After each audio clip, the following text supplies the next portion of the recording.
Gracias a Dios que podamos disfrutar de su presencia en la alabanza y continuar estudiando juntos la Biblia. El día de hoy vamos a ver un tema que quiero introducir con el libro de Santiago, capítulo 3, versos 9 al 11. Dice la palabra de Dios: con ella bendecimos al Dios y Padre, y con ella maldecimos a los hombres que están hechos a la semejanza de Dios. De una misma boca proceden bendición y maldición. Hermanos míos, esto no debe de ser así. ¿Acaso alguna fuente hecha por una misma abertura, agua dulce y agua amarga?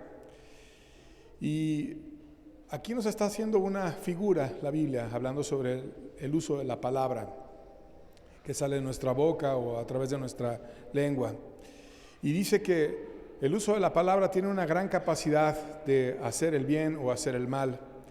E irónicamente, Santiago les dice cómo es posible que algunos de ustedes de su misma boca saquen bendiciones y maldiciones, o sea, la usan para bien y para mal, y eso no tiene sentido. Es como si de una fuente saliera agua dulce y agua amarga. Eso no es correcto. El contexto es agudo porque está hablando de cuán grande bosque enciende un fuego pequeño, hablando de cuando usamos mal la palabra, y nos lleva el texto también a reflejar el corazón. Y entonces, en relación a todo esto, el libro de Proverbios tiene muchas enseñanzas que nos ayudan a poder entender cuál es el buen uso y el mal uso de la palabra, y lo vamos a estar viendo en este libro de Proverbios y en toda la Biblia. Vamos a pedirle a Dios que Él nos ayude a entender este mensaje. Padre bueno, gracias porque estás con nosotros, Señor.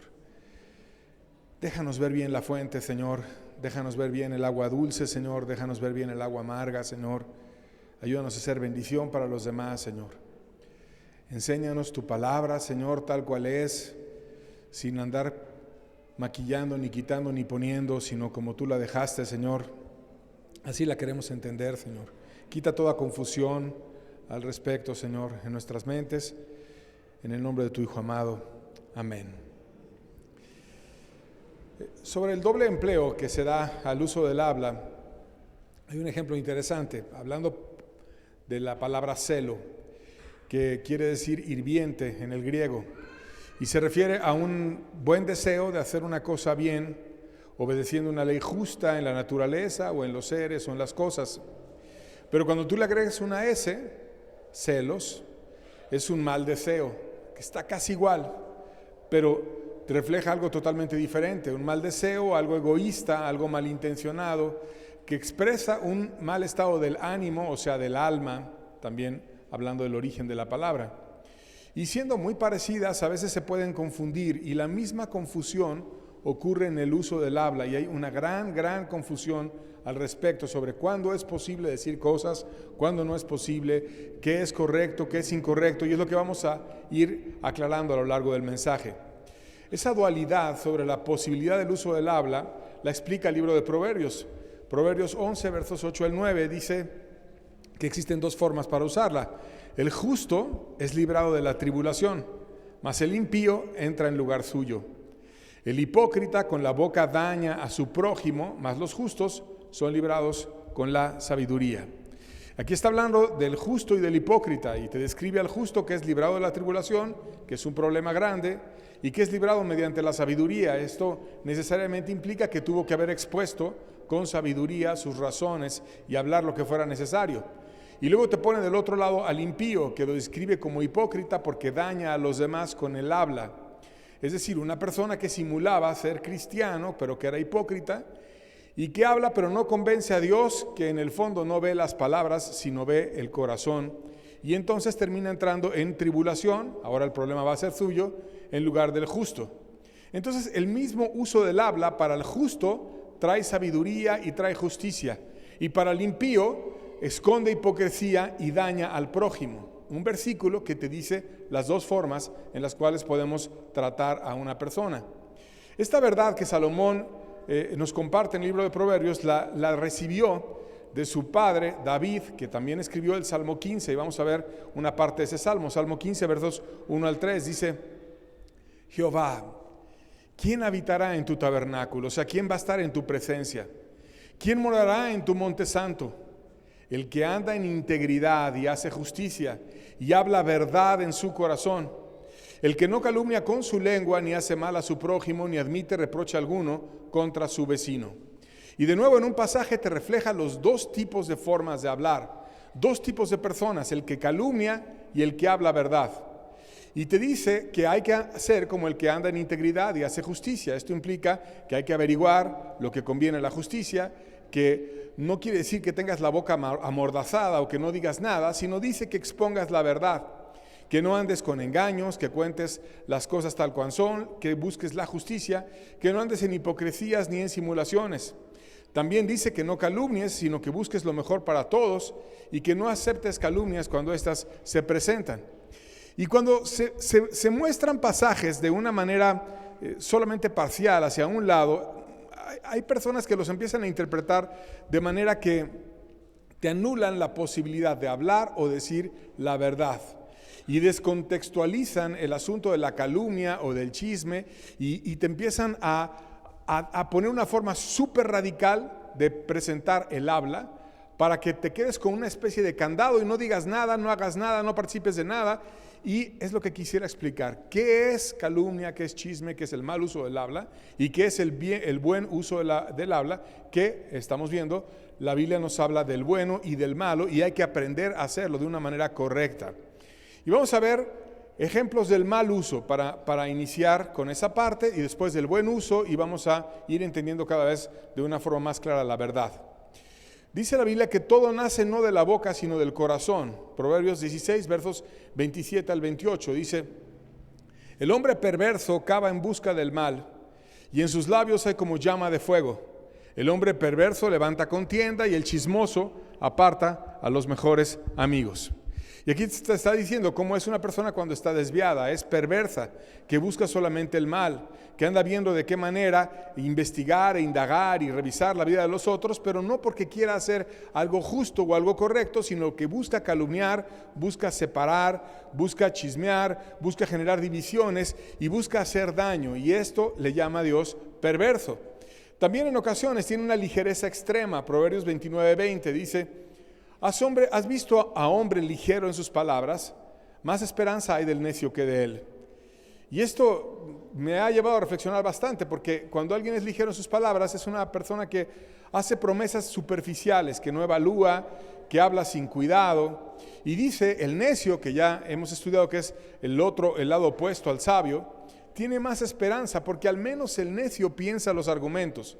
Al menos el necio entiende el argumento y lo busca rebatir, aunque siempre por su corazón desviado lo trastorna porque es muy ególatra y todo lo lleva a sus intereses, pero al menos lo piensa. Pero cuando habla del hombre ligero en sus palabras, dice: más esperanza hay del necio que de él, porque ni siquiera los piensa. Y Jesús habló de los que recibían la palabra superficialmente, los ligeros, en la parábola del sembrador, y dijo que parte de la semilla que el sembrador salió a sembrar cayó junto al camino, que es un terreno en el cual las personas iban caminando muchas veces y estaba totalmente aplanado, pisado, durísimo, y cuando venía una semillita ahí en esos caminos que había en Israel, no tenía posibilidad la semilla de entrar en la tierra, de dar fruto. Y luego dice, vienen las aves y se llevan la semilla. Y cuando explica a Jesús esa parábola, está hablando de cómo el diablo viene y les roba la enseñanza porque no profundizan en ella y porque tienen dureza en su corazón. Y así nos está diciendo la Biblia, que hay gente que es dura en su corazón, que es ligera, que es superficial, que no le importa y que dice las cosas de una manera superficial sin nunca indagar. Y eso hay que tener mucho cuidado porque no te lleva a nada, una forma de hablar superficialmente o de evaluar superficialmente. Siguiendo sobre los ejemplos que tradicionalmente se explican y que la Biblia nos habla sobre el mal uso de la lengua, vamos a ver dos de ellos en el Pentateuco. El primero, el caso de María, la hermana de Moisés y Aarón, en Números 12, versos 1 al 3, dice: María y Aarón hablaron contra Moisés a causa de la mujer cusita que había tomado. ¿Por qué la había tomado mujer cusita? Y dijeron, solamente por Moisés ha hablado Jehová, y no ha hablado también por nosotros. Y lo oyó Jehová, y aquel varón Moisés era muy manso, más que todos los hombres que había en la tierra. Y aquí vemos una acusación en una murmuración que hizo María junto con Aarón, basada en un prejuicio racial, porque Moisés era hebreo y se casó con una mujer muy probablemente negra, que era cusita. Y durante esa etapa en la cual se casó, él no estaba con los hebreos porque salió de Egipto. Tú recordarás la historia, ya caminamos sobre ella cuando estábamos estudiando este libro de Números. Y entonces llegó a vivir a otro lugar y conoció a esa mujer, vio que era una familia piadosa, su suegro era un buen hombre, un hombre creyente, un conocedor de las culturas, de la geografía, incluso después le ayudó a él y al pueblo entero y ayudó a la nación con su sabiduría y con buenos consejos. Era una buena familia, un buen hombre. Pero ese buen hombre que tenía una buena hija y se la dio a Moisés por mujer y se casó en una diferencia racial y era una mujer atípica entre todos los hebreos. Y entonces María, queriéndole buscar por dónde, dice, también Dios habló a través de mí, también Dios habló a través de Aarón. Y la opinión de Dios era que Moisés era muy manso, era muy dócil, que todo lo que Dios quería que hiciera Moisés, él lo hacía. Pero María estaba envanecida y quería empezarse a exaltar ella y lo empieza a criticar porque se casó con una mujer muy probablemente negra. Y eso es obviamente injusto. Tú no puedes juzgar a una persona porque se case en un matrimonio con diferencia racial. Eso no tiene nada de inmoral y nada de malo, y los prejuicios raciales son injustos. ¿Cuál era la raíz? Una injusticia por presentarse a sí misma como alguien que quería ser exaltada, y cuando lees la historia completa, Dios deja leprosa a María, la exhibió como algo que estaba inadecuado, cambió su físico y ella se humilló, rogó a Dios, Dios la limpió de la lepra y se integró de nuevo al pueblo una vez que estaba arrepentida. Pero Dios dejó ver una señal clara a todos de lo visible que estaba el corazón de María cuando ella estaba murmurando y actuando de esa forma. Fue expuesta delante de todos. El segundo caso no tuvo solución, que fue el caso de Coré y su séquito. Me refiero a solución para el que murmuró de una manera inadecuada. Y vamos a verlo en Números 16, versos 1 al 3, dice la Biblia. Coré, hijo de Izar, hijo de Coat, hijo de Leví, Datán y Abiram, hijos de Eliab, Ión, hijo de Pelet, de los hijos de Rubén, tomaron gente y se levantaron contra Moisés, con 250 varones de los hijos de Israel, príncipes de la congregación, de los del consejo, varones de renombre, y se juntaron contra Moisés y Aarón y les dijeron: basta ya de vosotros, porque toda la congregación, todos ellos son santos, y en medio de ellos está Jehová. ¿Por qué pues os levantáis vosotros sobre la congregación de Jehová? Y aquí vemos a ese hombre, a Coré, su séquito y 250 líderes de Israel, que se pusieron de acuerdo, que hablaron necesariamente, y que hicieron acusaciones injustas contra Moisés y Aarón, porque dice que ellos se levantaron sobre la congregación, y eso no es cierto. Dios los levantó. Dios los llevó a hacer señales poderosas. Dios los usó al abrir el mar.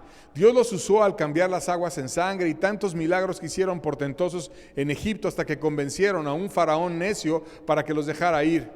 Y ese hombre anciano, Moisés, Dios lo usó siendo un hombre mayor para sacar a una nación entera de la esclavitud.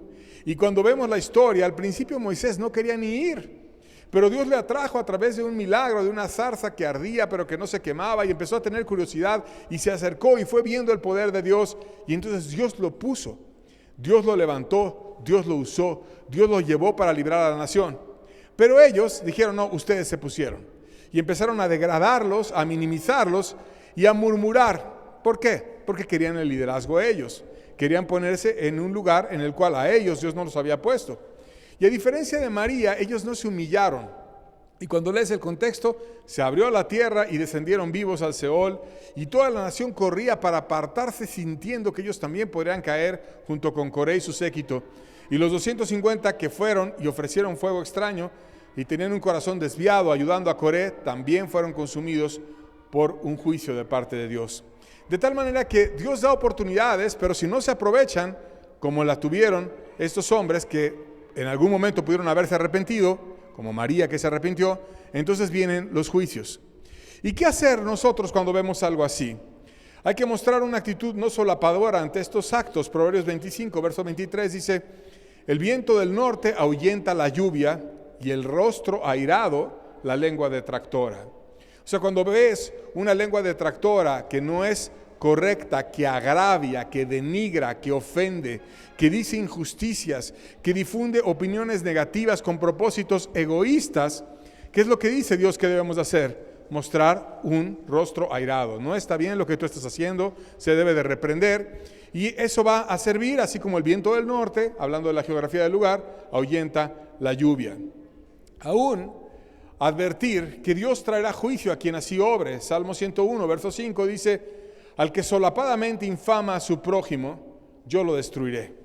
No sufriré al de ojos altaneros y de corazón vanidoso. Y aquí te está describiendo el corazón de las personas que actúan así.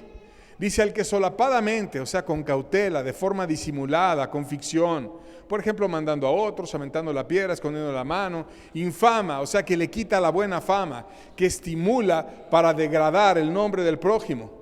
Y lo hace porque hay altanería, porque hay soberbia, porque se cree muy alto, porque se cree muy importante, porque hay vanidad, porque es superfluo. Dice Dios, yo lo voy a terminar juzgando. Ahora, ¿qué es lo que hay en un corazón que empieza a hablar para dañar al prójimo? No por hablar verdad, sino para dañar al prójimo. Lo que hay es perversidad y lo hemos estado estudiando juntos.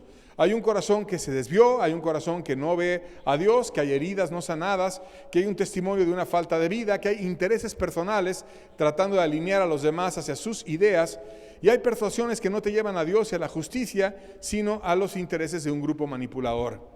También a veces hay amargura. Efesios 4, 31 al 32 dice la Biblia, quítense de vosotros toda amargura, y luego viene una cadenita de cosas que van ligadas con ella.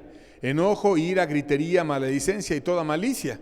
Antes, ser benignos unos con otros, que es lo contrario a la amargura, ser bueno, ser benigno, ser misericordioso, perdonándoos unos a otros, como también os perdonó a vosotros Cristo.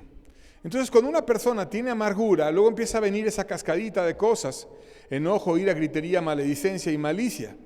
¿Y qué le pasa a una persona que tiene rencor? Pues que se empieza a llenar de todo ese rencor y esa suciedad y se manifiesta con todos esos pecados que van ligados. Y a veces vienen con explosiones, digamos, más fuertes. Pueden ser primero enojos continuos, luego enojos grandes, que son iras, luego enojos explosivos, que son griterías, y luego maledicencia, que es ponerse a hablar de otros, y malicia, donde ya la persona está totalmente corrompida y siempre está pensando mal de las personas, aunque lo hable o no lo hable, siempre en su cabeza está pensando mal de los otros. Y entonces no tiene un corazón benigno, no tiene perdón, no tiene dependencia de Cristo y tiene un descuido total. Y ese descuido se ve en la vida para con los demás y a veces está ligado a un aborrecimiento, un rencor envejecido que es la amargura. Levítico 19, versos 16 al 17 dice, no andarás chismeando en tu pueblo, no atentarás contra la vida de tu prójimo, yo Jehová. No aborrecerás a tu hermano en tu corazón, razonarás con tu prójimo para que no participes en su pecado. O sea, te dice que tú debes de, en vez de odiarlo, calumniarlo, chismear de él, debes de ir y razonar con él, hablar con él, no participar en su pecado y tratar de tener el mejor corazón para con tu prójimo. Y con eso hemos descrito la parte de la fuente que es el agua salada. Pero ahora vamos a ver cuando puedes usar esa fuente que Dios nos dejó, que es el uso del habla, de una manera correcta, el agua dulce, y puede ser usada para traer vida en otros. Proverbios 18, versos 20 al 21, dice, del fruto de la boca del hombre se llenará su vientre, se saciará del producto de sus labios, la muerte y la vida están en el poder de la lengua, y el que ama comerá de sus frutos. Y aquí está hablando del buen uso de la boca, o sea, alguien que sacia a través de sus palabras su vida, la de los suyos, que trae vida, que comerá del fruto de un buen corazón y por lo tanto habla de un agua dulce, algo correcto, no una fuente amarga, sino una fuente de agua dulce. El que le hace un mal uso a la boca atrae muerte en vez de traer vida, pero el énfasis que estamos diciendo es el consejo de que Dios nos enseña y nos muestra a darle un buen uso. Aún dice que en ese uso se puede proclamar públicamente la sabiduría.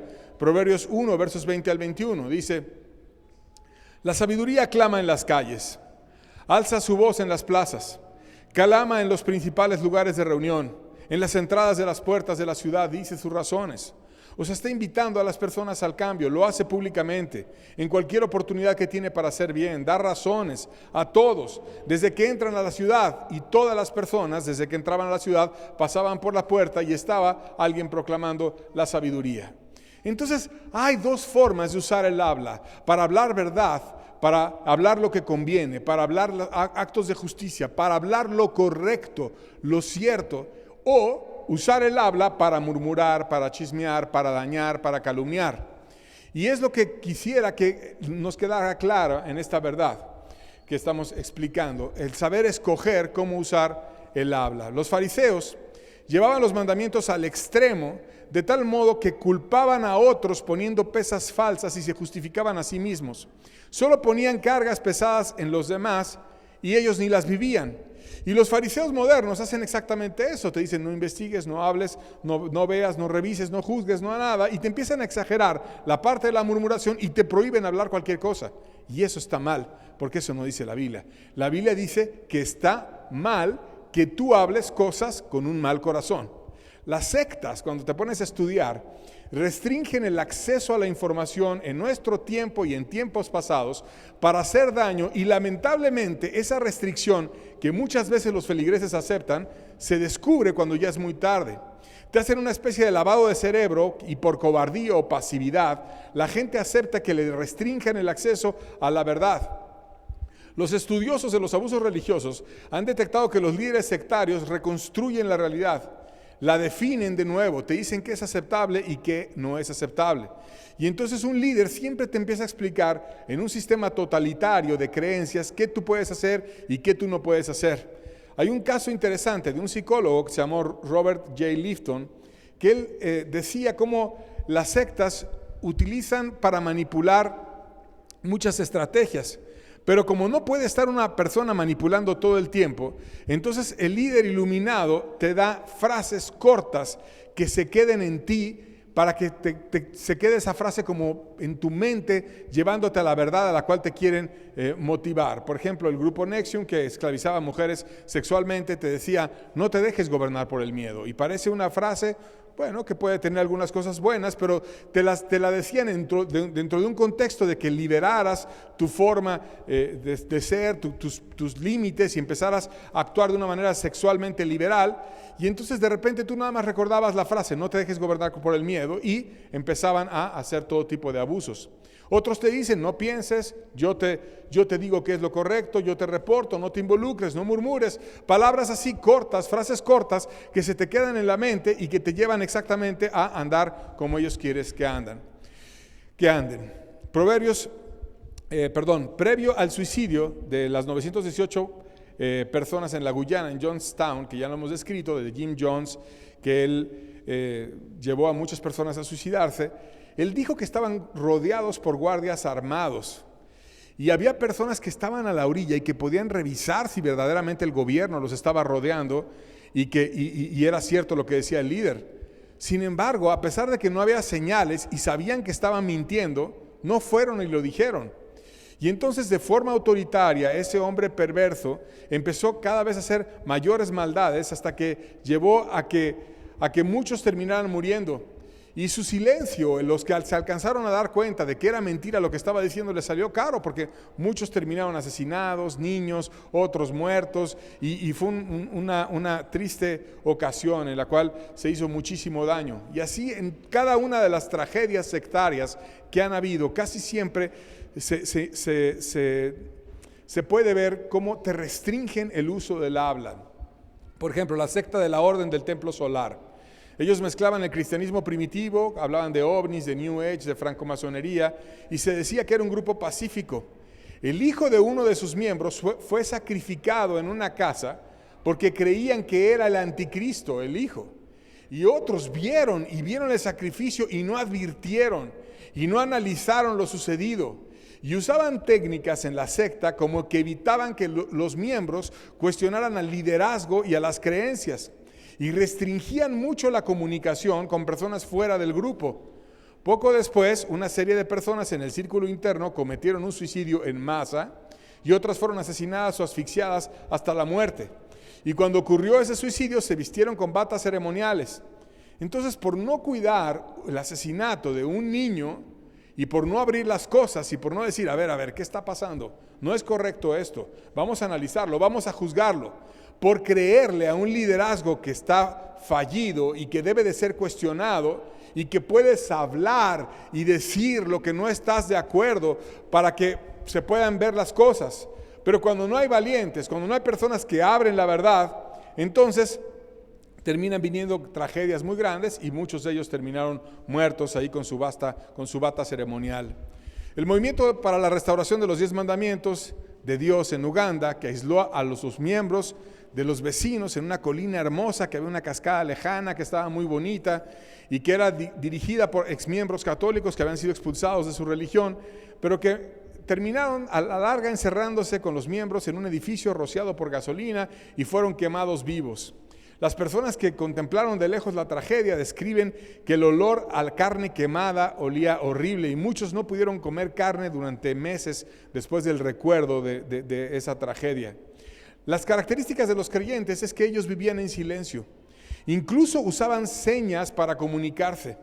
Oraban, se autosustentaban, tenían sus escuelas propias porque se apartaban mucho del mundo y había mucho énfasis en quitar, digo entre comillas, apartarse del mundo, y había mucho énfasis en quitar el pecado y lo castigaban de una manera muy dura. Si caían en algún pecado, a veces hasta 1000 veces rezaban el rosario. Y al investigar el grupo después de esa tragedia, empezaron a encontrar fosas grandes y profundas con decenas de cuerpos que se cree que los líderes fueron matando durante 20 años de ministerio. También tenían cámaras de tortura y nadie había dicho nada. Pronto hubo muchos más muertos en el incendio y de los líderes no hubo nadie preso. Las sectas generan miedo, pero los líderes saben quedar vivos, esconderse, no se saben si están entre los muertos o no, simplemente no se supo nada de ellos. Los líderes sectarios muchas veces son muy buenos para hacerse a un lado, para poner a los demás por delante, ellos quedarse protegidos, no firmar, no hacer, no aparecer, etcétera, y mandar a los feligreses por delante y al riesgo. Y esto es gravísimo. Tenemos la responsabilidad de hablar cosas que sean incorrectas. Tenemos la responsabilidad de abrir la verdad a todos y no permitir que las injusticias y las maldades se den. Porque cuando se permiten, después vienen otras peores y peores y peores. Y así ha pasado en las grandes tragedias religiosas a lo largo de la humanidad. Vamos a ver ejemplos entonces del buen uso del habla, que no fueron murmuraciones, sino agua dulce o simplemente exposiciones de la verdad. Moisés, por ejemplo, él describió las características de Raquel y Lea con toda claridad. Génesis 29, verso 17. Los ojos de Lea eran delicados, pero Raquel era de lindo semblante y de hermoso parecer. Y aquí los rasgos físicos con los que Dios nos dio y nos permite que nos expresemos y nos presentemos a todo el mundo, pues así nos hizo. Y así es como Dios hizo a Raquel y Dios hizo a Lea. Dice, la mirada de Lea era bella, en un sentido espiritual también, cuando tú estudias su carácter. Y te dice Moisés, Raquel era hermosa. Y entonces el decir verdades de Raquel y de Lea, que eran verdades públicas, y que cualquiera que las hubiera visto diría, ella es muy bella, ella tiene una mirada muy hermosa, tiene muy bonitos ojos, lo que fuera, eso no tiene nada de malo. Pero hay gente que exagera tanto el hablar que tú no puedes decir nada de nadie, ni siquiera las cualidades, ni siquiera las cosas buenas. Y hay cosas que son públicas, por ejemplo, de un político, de un presidente, de un país, una noticia, una ideología, una universidad, es buena, es mala, conviene, no conviene, un partido político, ¿qué piensas de él? ¿Qué te conviene, qué no te conviene? Un grupo que se expresa públicamente ante la sociedad, tú puedes opinar y tú puedes decir de todo ese tipo de cuestiones que son públicas y no tiene absolutamente nada de malo. Aún en buen corazón, la Biblia nos dice que los discípulos informaron a Jesús el efecto que hacían sus mensajes en los fariseos. Mateo 15, versos 12 y 13 dice, entonces acercándose sus discípulos, le dijeron, ¿sabes que los fariseos se ofendieron cuando oyeron esta palabra? Y respondió él y dijo, toda planta que mi Padre celestial no plantó será desarraigada. Aquí le están diciendo a los discípulos lo que decían los fariseos después de que Jesús habló una palabra. Y en la palabra él censuraba el legalismo, censuraba que los fariseos prohibían cosas y exageraban mandamientos.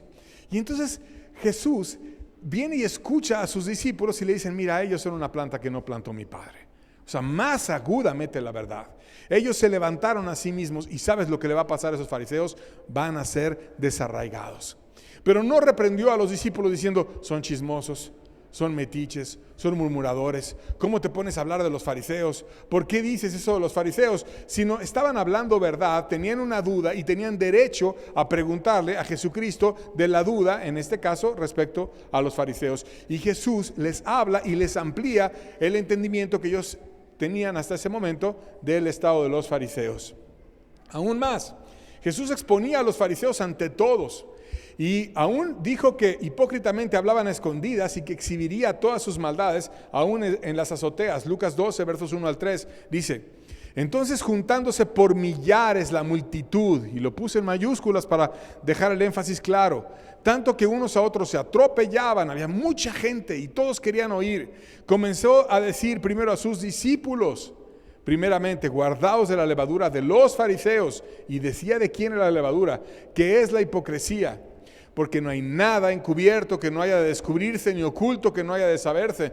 Por tanto, todo lo que habéis dicho en tinieblas, a la luz se oirá, y lo que habéis hablado en los aposentos se proclamará en las azoteas. Había un gentío, y Jesús denunció en ese gentío la hipocresía de los fariseos. Y yo te pregunto, ¿era Jesús un murmurador? ¿Era Jesús un murmurador? ¿Era Jesús un chismoso? ¿Era Jesús un amargado? ¿Era Jesús alguien que incorrectamente hablaba de los fariseos? ¿Qué era más importante, guardarle el nombre a los hipócritas y fariseos o ayudar a la nación entera a que escapara de este vicio, porque todos estaban tentados por la hipocresía de ellos? Y evidentemente el bien mayor era ayudar a la nación entera. Y aún advierte, para ellos y para nosotros, todo va a salir a la luz. Todo lo que tú hables en secreto, en las azoteas se va a decir. Todo se va a hablar públicamente. Lo que tú haces individual, todo se va a saber. Por eso en el juicio final van a estar los muertos, los grandes y pequeños, de pie ante Dios. Y cuando ocurra ese evento, todo el mundo va a tratar de huir, aquellos que tengan la conciencia que les acusa. Pero dice que en ningún lugar se va a encontrar para ellos. Y todo se va a mostrar. Y todo va a ser público. Y va a salir toda maldad de todas personas en todo momento. Y todo se va a decir clarísimo. De tal manera que no va a haber cosas que puedas esconder. Estamos expuestos y lo seremos expuestos siempre. Apolos, por ejemplo, un predicador que era muy fervoroso, refutaba públicamente de una forma apasionada y efectiva los engaños que tenían los religiosos y presentaba a Cristo como el verdadero Mesías. Hechos 18:28 dice: porque con gran vehemencia refutaba públicamente a los judíos, demostrando por las Escrituras que Jesús era el Cristo. Los judíos decían que Jesús no era el Mesías, y Apolos refutaba con gran vehemencia, y refutaba y les demostraba: están mal esos judíos, ellos fueron duros, ellos colgaron al maestro, pero él es verdaderamente el Mesías. Y los judíos pudieron haber dicho: él murmura de nosotros, está hablando mal de nosotros. Pero ¿qué era más importante? ¿Decir la verdad del Mesías y salvar, en este caso, a los de Acaya, o guardarle el nombre a un grupo de necios que estaban oponiendo al Mesías? ¿Qué es más importante? Y Apolos eligió bien y por lo tanto habló la verdad. Los de Cloé, por ejemplo, informaron a Pablo sobre el enfoque en el hombre y las contiendas que habían en la iglesia de Corinto. 1 Corintios 1:11 dice: porque he sido informado acerca de vosotros, hermanos míos, por los de Cloé, que hay entre vosotros contiendas. Y los de Corinto empezaron a envanecerse y se sentían superiores unos a otros. Y en sus vanidades decían: a ver, ¿quién te bautizó? No, pues que a mí me bautizó Pablo. No, pues que a mí Apolos, y predica muy bien. No, pues a mí uno que es hasta de más tiempo atrás, Pedro. ¿Y qué crees? No, pues a mí me bautizó Jesús. Y yo tuve el privilegio de que Jesús fuera el que me bautizara. Y así empezaban a presumirse unos a otros. Pablo se quita a sí mismo, quita a Pablo, se quita a sí mismo, quita a Apolos, quita a Cefas, y dice: nosotros no somos nada. El único que importa aquí es Jesucristo. ¿Y tú por qué te andas envaneciendo en que quien te bautizó? Estás envanecido, se va a la raíz y empieza a hablar de las contiendas, porque no se trata del que te bautizó, se trata del que murió por ti en la cruz, y deja esas trivialidades. Y en vez de enfocarte en esas vanidades, enfócate en los casos de justicia que debe de haber bien revisados en tu congregación, porque había un caso súper serio que en vez de juzgarlo, estaban viendo trivialidades y quién te había bautizado y cosas absurdas, en vez de ponerse a ver grandes injusticias que había entre ellos. Y entonces los de Cloé fueron y le dijeron a Pablo lo que estaba hablando en la iglesia de Corinto, y hoy vemos una carta que fue en respuesta a esos comentarios que recibió Pablo, y que fue una bendición, y que nosotros mismos podemos ser instruidos a través de eso que dijeron los hermanos de Cloé, y le dijeron sus preocupaciones en la iglesia de Corinto. Y ahora te pregunto, ¿eran chismosos los de Cloé? ¿Hicieron mal en decirle al apóstol Pablo sus preocupaciones de la iglesia de Corinto? ¿Eran unos murmuradores? ¿O es correcto hablar la verdad cuando la verdad conviene? Buscando edificar a las iglesias, Pablo compartía las cartas de una con otra para que entre ellas compartieran las verdades que Dios les iba enseñando y aprendían de los problemas de una iglesia con otra iglesia. Por ejemplo, en Colosenses 4:16 dice: cuando esta carta haya sido leída entre vosotros, haced también que se lea en la iglesia de los laodicenses, y que la de Laodicea la leáis también vosotros. Entonces Pablo escribió 2 cartas, una a los de Colosas, que es la que estamos viendo, y otra a los de Laodicea, que ya no se integró en la Biblia.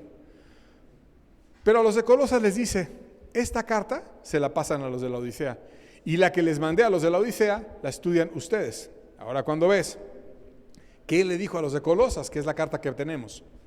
Les había dicho que habían sido enemigos en su mente y hacían malas obras, pero que fueron reconciliados. Les había dicho que habían andado en fornicación, impureza, pasiones desordenadas, malos deseos, avaricia, que es idolatría, y que ahora habían escapado y tenían el deber de hacer morir cualquier posibilidad de regresar. Aún les dijo que de su propia vida todo se los iba a contar Tíquico.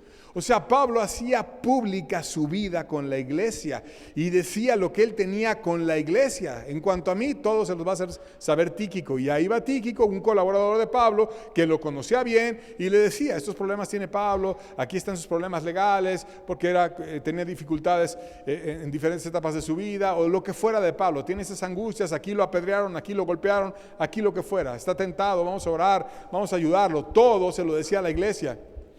Y te pregunto yo, ¿era un murmurador Pablo? ¿Iba y abría indiscretamente las cosas cuando decía las cartas de los colosenses, dénselos a los de la Odisea? ¿O cuando su misma vida era como una carta abierta y leída por todos los hombres? No, sino dejaba que aprendieran unos de otros y decía las cosas necesarias para poder edificar.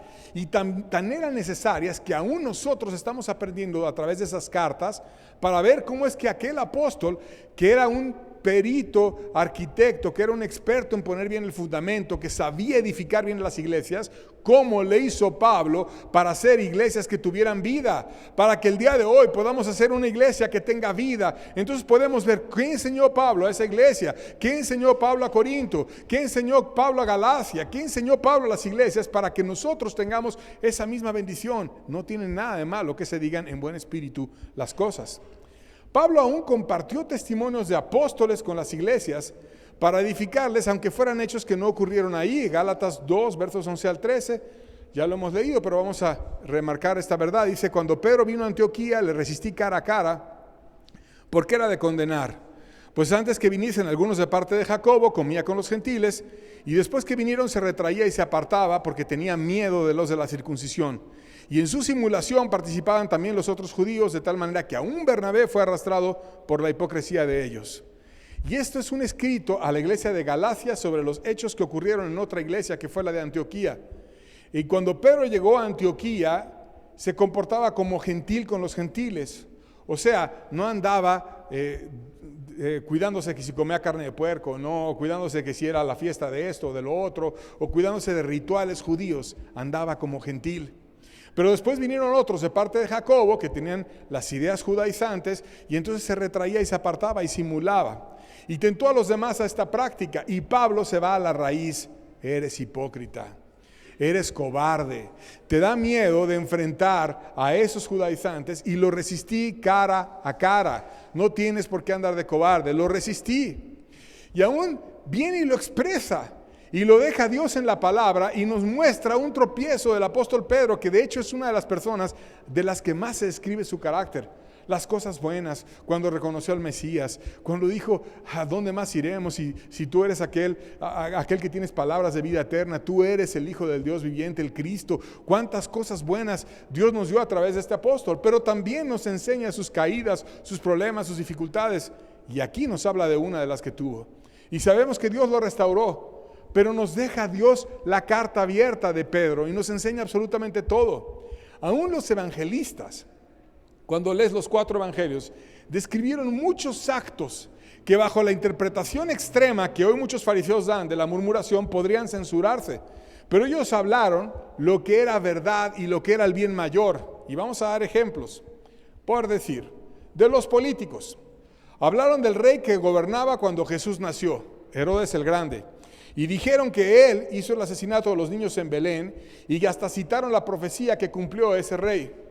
Su hijo, que también se llamaba Herodes, dijeron que adulteraba con la mujer de su hermano, que no oyó a Juan el Bautista y que lo mató manipulado por la adúltera a través de presiones públicas por el baile de su hija.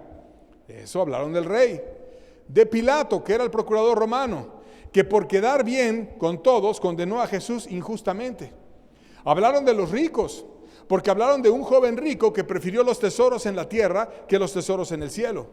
Hablaron de Zaqueo, que también era rico y que había robado y defraudado, aunque después restituyó el dinero. Y hasta hablaron de José de Arimatea, que también era rico y quería ir a pedir el cuerpo de Jesús para darle una tumba de rico, una tumba digna, pero tenía miedo. Y te dice la Biblia que tenía miedo cuando él quería hacer algo bueno, pero fue a pedirlo con prudencia porque tenía miedo. Y entonces los ricos, te enseña la Biblia, también tienen tentaciones, también tienen miedos, también tienen dificultades. Y claro que fue un buen acto de José de Arimatea, pero se describe su parte humana y las tentaciones que él tuvo. Hablaron los evangelistas de los fariseos y de los líderes religiosos. Dijeron que eran hipócritas, que eran avaros y que eran injustos, que vivían para las apariencias e inventaban mandamientos que ni ellos guardaban, que colaban el mosquito en otros minuciosamente revisando, pero que ellos se tragaban el camello. Todo eso dijeron los evangelistas, Mateo, Marcos, Lucas, Juan. Hablaron del pueblo. Dijeron que María Magdalena había tenido 7 demonios y lo dijeron por nombre. Hablaron de un endemoniado en Gadara que miles de cerdos, cuando les pasó los demonios que tenía el endemoniado a los miles de cerdos, prefirieron despeñarse y arrojarse al mar. Cuánta maldad había en ese hombre que miles de cerdos no lo pudieron contener. Aún hablaron cosas muy íntimas, por ejemplo, de una mujer que tenía 12 años en las cuales no paraba de menstruar y Jesús la sanó. Qué cuestión tan íntima, dicen de esa mujer. Hablaban de Barrabás, que era ladrón, asesino, rebelde, y que había sido tenido por más digno de Jesús de escapar de la condenación. Hablaron de Jerusalén, que tenía más culpa que Sodoma y Gomorra y que le iba a ir peor en el día del juicio. Dijeron un montón de cosas, pero dijeron la verdad. De los discípulos también se habló. Por ejemplo, que María escogió la mejor parte y que Marta estaba afanada. Que los apóstoles discutían quién iba a ser el mayor, un tropiezo que tuvieron ellos. Que Juan el Bautista tuvo un tropiezo y preguntó si Jesús era el que había de venir o si esperaban a otro. Y que Pedro le cortó la oreja a un hombre y que negó a Jesús en repetidas veces hasta con maldiciones. Y que además hubo otro apóstol que vendió al maestro y que 10 más huyeron cobardemente. Todo lo dijeron. Hablaron de la nación entera como país, en la generación presente y hasta en las generaciones pasadas. Jesús denunció a una generación entera como mala y adúltera. Que Jerusalén había matado por siglos a los profetas y apedreado a los que le eran enviados. Que en el tiempo final la maldad se multiplicaría y el amor de muchos se enfriaría. O sea, hablaron del presente, del pasado, del futuro. Hablaron de otras naciones. Que una mujer sirofenicia estaba tan mal que su vida era equiparable a la de los animales. Y hasta te dijeron, es como una perra esa señora, esa mujer. Y tiene una enseñanza muy grande la historia de lo que le pasó a ella. Que en el juicio habría 2 multitudes y que todo iba a quedar claro de un lado y de otro y que iba a estar totalmente expuesto el universo en aquel momento. Que la guardia romana, por ejemplo, hablaron de ella, huyó dejando la tumba desatendida y hasta fue sobornada por los religiosos para cambiar la historia de la resurrección. Dijeron cosas de Jesús también, que su madre y sus hermanos durante un tiempo no eran convertidos y le oponían. Describieron sus tentaciones en el desierto, describieron sus tentaciones en el Getsemaní, describieron su sacrificio cruento, terrible, su pasión, su amor, describieron todo de él, cómo quedó destrozado por nosotros, cómo nos amó hasta el final. Dijeron la verdad. Y al decir todo esto, te pregunto, ¿eran murmuradores los evangelistas? ¿Hacían mal en hablar la verdad? ¿Sabían historias tan increíbles de las que ellos fueron testigos que merecían ser contadas y las dijeron para edificarnos? Y gracias a que ellos la hablaron, es que nosotros podemos entender la verdad del Señor Jesucristo. Por lo tanto, debemos de tener siempre claro cuál es la comparación entre hablar verdad y murmurar. Y para eso hay una tabla que preparé, que lo vamos a ver como un resumen breve. Vamos a ver el área, lo que hace el justo y lo que hace el injusto. Hablando en el área de la motivación, el justo está motivado por la justicia al hablar, por hacer el bien, por hablar verdad. El injusto está motivado por la amargura, por la perversidad, por la envidia, por la egolatría. Hablando del interés, que hay en el interés. El justo busca exaltar a Dios, busca amar al prójimo, busca traer vida. El injusto busca una exaltación egoísta, soberbia, amor al poder muchas veces. Lo que produce en otros el buen hablar. El justo trae vida, trae justicia, trae instrucción, trae advertencias. El injusto trae separación, trae engaño, trae contaminación. La fuente en su corazón, ¿cómo es? En el justo sacia, es dulce, te lleva a Dios. En el injusto es amarga, te aleja de la gracia. Y la opinión de Dios del justo le agrada que haga justicia y decide bendecir al justo por eso. Y al injusto le advierte y le dice que le va a juzgar. Y esas diferencias las tenemos que tener bien claras al usar el habla. No es que te quedes sin fuente, no es que te pongan un candado y que no puedas hablar, no es que no puedas decir la verdad, es que veas tu corazón y lo hagas de una manera correcta. El no hablar verdad cuando debes de hablarlo es peligroso y tienes que tener mucho cuidado de no aceptar la doble moral y andar entrando en un juego donde tú aceptes situaciones que no sean correctas y termines solapando injusticias o maldades por cobardía y por hipocresía o por malentender las cuestiones exageradas de la murmuración o de ese tipo de cosas. Hay muchas verdades que se hablaron bien dichas en la Biblia y tú y yo las podemos hablar y decir bastante bien. Como conclusión, Dios nos deja clara la diferencia entre los labios del justo y del impío. En Proverbios 10, versos 31 al 32 dice: la boca del justo producirá sabiduría, mas la lengua perversa será cortada. Los labios del justo saben hablar lo que agrada, mas la boca de los impíos hablará perversidades. Y aquí nos está diciendo la Biblia, el justo produce sabiduría porque se rindió a Dios. El perverso tarde o temprano sus palabras serán olvidadas. Ya no tiene amor, por eso es impío y va a ser expuesto y sus maldades van a ser puestas a la luz. Por tanto, llenemos nuestro corazón de Dios y hablemos verdad. Solamente tenemos una vida para vivir. Usemos nuestra boca para hablar verdad. Digamos lo que es justo, digamos lo que es correcto, ayudemos a los demás y cuando veamos cosas que no sean correctas, no nos callemos. Eso no es pecado, eso no es murmurar si lo haces de un buen corazón. Vayamos y advirtamos y no seamos como aquellos que muchos males se pudieron haber evitado en este mundo, pero por no hablar y por no decir la verdad, vinieron grandes tragedias y la historia está llena de eso. Tengamos verdad en nuestra boca, nada podemos en contra de la verdad, sino solamente a favor de la verdad. Y Cristo nos va a bendecir y nos va a ayudar. Dios les bendiga. Con esto terminamos. Estamos despedidos. Que tengan buena tarde.